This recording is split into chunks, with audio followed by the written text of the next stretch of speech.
അസ്സലാമു അലൈക്കും വറഹ്മത്തുള്ള. 5ാം ക്ലാസ്സിൻ്റെ തജ്വീദിൻ്റെ ഒരു മോഡൽ ചോദ്യപേപ്പറുമായിട്ടാണ് ഞാനിന്ന് വന്നത്. നമുക്ക് ചോദ്യങ്ങൾ നോക്കി ഉത്തരങ്ങൾ മനസ്സിലാക്കാം. ബിസ്മില്ലാഹിർ റഹ്മാനിർ റഹീം. എന്താണ് റമളാൻ? റമളാൻ എന്തിലേക്കാണ്? ഖുർആൻ അവതരിച്ച മാസം, അതിലേക്ക് നമുക്ക് ചേർത്ത് കൊടുക്കാം. ഇനിയോ നിയമം പാലിക്കാതെ ഖുർആൻ പാരായണം. നിയമം പാലിക്കാതെയുള്ള ഖുർആൻ പാരായണം ഖുർആനിന്റെ ശാപത്തിന് കാരണമാകുന്ന കുറ്റമാണ്. അടുത്ത തൗബ സൂറത്തിൽ ബിസ്മി ഓതരുത്. ഇനി മിതമായ വേഗത്തിൽ പാരായണം ആണ് തദ്വീർ എന്ന് പറയുന്നത്. മിതമായ വേഗത്തിൽ തദ്വീർ. അടുത്തതാ ഖുർആൻ പഠിക്കലും പാരായണം ചെയ്യലും എന്താണ് ഓരോ മുസ്ലിമിനും അനിവാര്യമാണ്. അടുത്തത് ഉത്തരം എഴുതാനാണ്. സൂറത്തുൽ മക്കിയ എന്നാൽ എന്ത്? നബി സല്ലല്ലാഹു അലൈഹി വസല്ലമ തങ്ങളുടെ ഹിജ്റക്ക് മുമ്പ് മക്ക ജീവിതകാലത്ത് അവതരിപ്പിക്കപ്പെട്ട സൂറത്തുകൾക്കാണ് മക്കിയ എന്ന് പറയുന്നത്. എന്താണ് വേഗത പരിഗണിക്കുമ്പോൾ ഖുർആൻ പാരായണം എത്ര ഇനങ്ങളുണ്ട്? ഏതെല്ലാം? എത്ര ഇനങ്ങളാണ്? 3 ഇനങ്ങള്. തർത്തീല്, ഖദർ, തദ്വീർ. ഇനി എന്താണ് നബി സല്ലല്ലാഹു അലൈഹി വസല്ലമ തങ്ങളുടെ ഏറ്റവും വലിയ മുഅ്ജിസത്ത് ഏത്? ഖുർആനാണ്. അടുത്തതാ ഖുർആൻ പഠിക്കാനും പഠിപ്പിക്കാനും തർത്തീലിനേക്കാൾ ഏറ്റവും അനുയോജ്യമായ പാരായണ രീതി ഏതാണ്? തഹ്ഖീഖ്. ഇനിയോ ഖുർആൻ പാരായണത്തിൽ നിയമം പാലിക്കുന്നതിന്റെ വിധി എന്ത്? ഖുർആൻ പാരായണത്തിൽ നിയമം പാലിക്കുന്നതിന്റെ വിധി എന്താണ്? ഫർള് ഐനാണ്.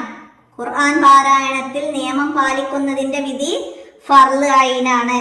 അടുത്തത് 2 വീതം എഴുതണം. ഖുർആൻ ഓതുന്നവൻ പാലിക്കേണ്ട മര്യാദകൾ എന്തൊക്കെയാണ്? ഖുർആൻ ഓതുന്നവൻ പാലിക്കേണ്ട മര്യാദകള്: ഖിബ്ലയിലേക്ക് തിരിഞ്ഞിരിക്കുക, മിസ്വാക്ക് ചെയ്യുക, തൗബ സൂറത്തിൽ ബിസ്മി ഓതരുത്. 2 എഴുതിയാൽ മതി. ഇനി അടുത്തത് എന്താണ്? ഖുർആൻ കേൾക്കുന്നവർ പാലിക്കേണ്ട മര്യാദകൾ. ഖുർആൻ കേൾക്കുന്നവർ പാലിക്കേണ്ട മര്യാദകൾ എന്തൊക്കെയാണ്? ശ്രദ്ധയോടെ കേൾക്കുക, അർത്ഥം ചിന്തിച്ച് അതിലുള്ള ഉപദേശങ്ങൾ ശ്രവിക്കുക. അതിൽ നിന്ന് 2 എഴുതാം. ഇനി വ്യക്തമാക്കാനാണ്. എന്താണ് മുസഫ്? എന്താണ്? വിവിധ ഘട്ടങ്ങളിലായി അവതരിക്കപ്പെട്ട ആയത്തുകൾ ഒരു ഗ്രന്ഥമായി ക്രോഡീകരിക്കപ്പെട്ടതാണ് മുസഫ്. അടുത്തത് ഇൽമു തജ്വീദ്. എന്താണ് ഇൽമു തജ്വീദ്? ഖുർആൻ പാരായണ നിയമങ്ങൾ ചർച്ച ചെയ്യുന്ന വിജ്ഞാന ശാഖയാണ് ഇൽമു തജ്വീദ്. അടുത്തത് ഹദർ. എന്താണ് ഹദർ? അക്ഷരങ്ങളും ഹർക്കത്തുകളും മാറിപ്പോവാത്ത രീതിയിൽ വേഗത്തിൽ പാരായണം ചെയ്യലാണ് ഹദർ. അടുത്തത് തജ്വീദ്. എന്താണ് തജ്വീദ്? അക്ഷരങ്ങളുടെ ഉച്ചാരണ നിയമങ്ങൾ പാലിച്ച് മനോഹരമായി ഖുർആൻ ഓതുന്നതിന് തജ്വീദ് എന്ന് പറയുന്നു. ഇനി പൂർത്തിയാക്കാനാണ്. സജദയുടെ ആയത്തുകൾ ഓതിയാൽ തിലാവത്തിന്റെ സുജൂദ് ചെയ്യുക. അടുത്തതാ ഖുർആനിനു ഡാഷ് എന്നും പേരുണ്ട്. അൽ ഫുർഖാനുൽ അലീം എന്നും പേരുണ്ട്. അടുത്തത് അള്ളാഹുവിന്റെ കലാമായ വിശുദ്ധ ഗ്രന്ഥമാണ് അൽ ഖുർആനുൽ കരീം.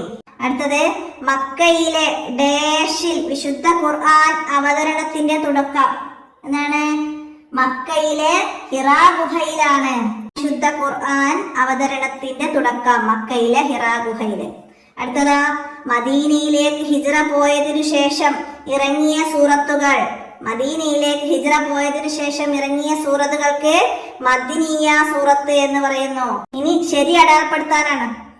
ഇവിടെ നമുക്ക് 3 ഓപ്ഷൻ തന്നിട്ടുണ്ട്. അതിന് ശരി അടയാളപ്പെടുത്താനാണ്. വിശുദ്ധ ഖുർആനിൽ സൂറത്തുകളുടെ എണ്ണം എത്ര? ഖുർആനിലെ സൂറത്തുകളുടെ എണ്ണം 114 ട്ടോ. അത് ടിക്ക് ചെയ്യാം. അടുത്തതോ മദ്നിയ സൂറത്തുകൾ എത്ര? 28 ആണ്. അടുത്തത് ഖുർആനിൽ മക്കിയ സൂറത്തുകളുടെ എണ്ണം എത്ര? മക്കിയ സൂറത്തുകൾ 86. അത് ടിക്ക് ചെയ്യാം. അടുത്ത ഖുർആനിലെ ജുസുകളുടെ എണ്ണം എത്ര? ഖുർആനിൽ എത്ര ജുസുകളാണ്? 30 ജുസുകളുണ്ട്. അത് ടിക്ക് ചെയ്യാം. ഇനി പൂരിപ്പിച്ച അർത്ഥം എഴുതാനാണ്. എന്താണ്? ഖിറാഅത്തുൽ ഖുർആനി സുന്നത്തും ഡാഷ് ആഹിറു അനിൽ അവ്വലി. എന്തായിരുന്നു? ഖിറാഅത്തുൽ ഖുർആനി സുന്നത്തും മുത്തബവും യൗഖുദുഹൽ ആഹിറു അനിൽ അവ്വലി. പിൻഗാമികൾ മുൻഗാമികളിൽ നിന്ന് പഠിക്കേണ്ടതും അനുകരിക്കേണ്ടതുമായ ഒന്നാണ് ഖുർആൻ പാരായണം. ഇനിയാ ഫഇദാ ഖറൈനാ ഫത്തബിഉഹു ഖുർആനഹു, അത് അർത്ഥം എഴുതണം. ഖുർആനിനെ നാം ഓതി തന്നാൽ നിങ്ങൾ ആ ഓത്ത് പിന്തുടരുക. അതാണ് ഫഇദാ ഖറൈനാ ഫത്തബി ഖുർആനഹു എന്നതിൻ്റെ അർത്ഥം. അപ്പോൾ ഇതോടുകൂടി ചോദ്യപേപ്പർ അവസാനിക്കുകയാണ്. ഇത്രയാണ് നമുക്ക് ചോദ്യങ്ങൾ മനസ്സിലാക്കാനുള്ളത്. അപ്പോൾ എല്ലാവരും മനസ്സിലാക്കി പഠിക്കുക. നമുക്ക് അടുത്ത ചോദ്യപേപ്പറുമായി അടുത്ത വീഡിയോയിൽ കാണാം. അസ്സലാമു അലൈക്കും വറഹ്മത്തുള്ളാഹി.